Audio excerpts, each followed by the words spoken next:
కామారెడ్డి జిల్లా బీబీ మండల కేంద్రంలో యూరియా కోసం రైతులు చేసిన పోరాటం మరోసారి సమస్య తీవ్రతను బయటపెట్టింది. స్థానిక ప్రాథమిక వ్యవసాయ సహకార సంఘం వద్ద పెద్ద ఎత్తున రైతులు అర్ధరాత్రి నుండే క్యూ లైన్లు కట్టారు. ఉదయం టోకెన్ పంపిణీ సమయంలో సొసైటీ సిబ్బంది రైతుల మధ్య వాగ్వివాదం ఏర్పడడంతో పోలీసులు జోక్యం చేసుకున్నారు. రైతుల రద్దీ పెరగడంతో చివరకు టోకెన్ల పంపిణీ పోలీసులు చేపట్టారు. ఈ క్రమంలో రైతులను పోలీస్ స్టేషన్ ఆవరణకు తీసుకువచ్చి మధ్యాహ్నం వరకు ఎండలో కూర్చోబెట్టి టోకెన్లను ఇచ్చారు. 600 సంచుల యూరియాకు 1000 మంది రైతులు తరలివచ్చారు. ఎండలో కూర్చోబెట్టడంతో ఒక రైతు మూర్ఛపడి ఆసుపత్రికి తరలించాల్సి వచ్చింది. ఈ వ్యవహారంపై రైతులు తీవ్ర ఆవేదన వ్యక్తం చేస్తూ ఇంతవరకు ఎప్పుడు యూరియా కోసం పోలీస్ స్టేషన్ కు వెళ్లాల్సిన పరిస్థితి రాలేదని గమనించారు. సీఎం రేవంత్ రెడ్డి వ్యవసాయ శాఖ మంత్రి తక్షణ జోక్యం చేసుకుని సరిపడా యూరియా అందించాలని కోరారు. ప్రస్తుత పరిస్థితులు కాంగ్రెస్ ప్రభుత్వ వైఫల్యాలనే బయట పెడుతున్నాయని వారు ఆగ్రహం వ్యక్తం చేశారు.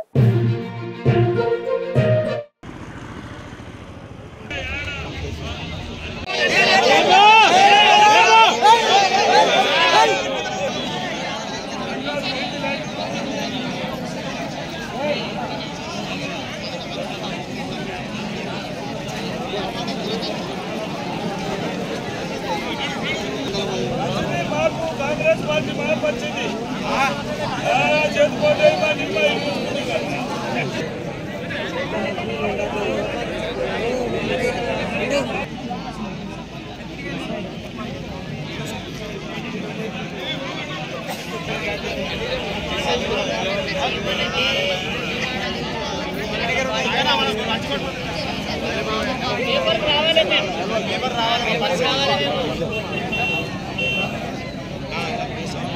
పట్టించుకొని అధికారులను పెట్టేసాయి.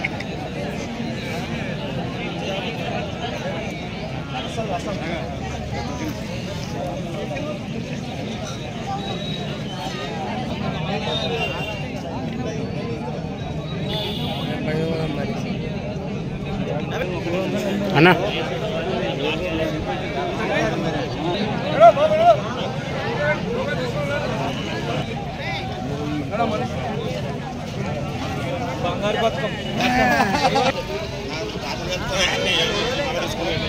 అద్దంటావా కేసు ఏమైనా పెడతావా మాట్లాడమంటావా మళ్ళీ లైన్ అయితే బయట లైన్ అయితే బయట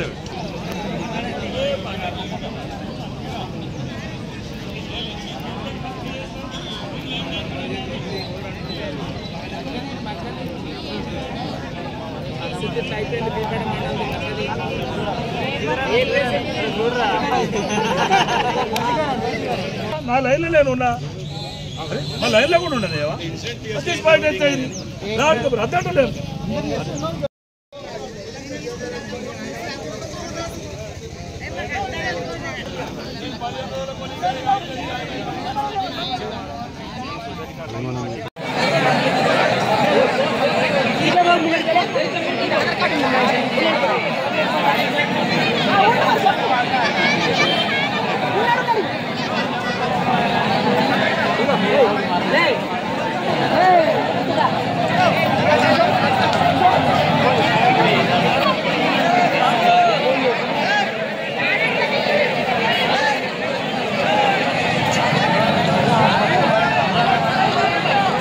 లైక్ చేయండి, షేర్ చేయండి, సబ్స్క్రైబ్ చేయండి. మరిన్ని వీడియోల కోసం బెల్ సింబల్ పై క్లిక్ చేయండి.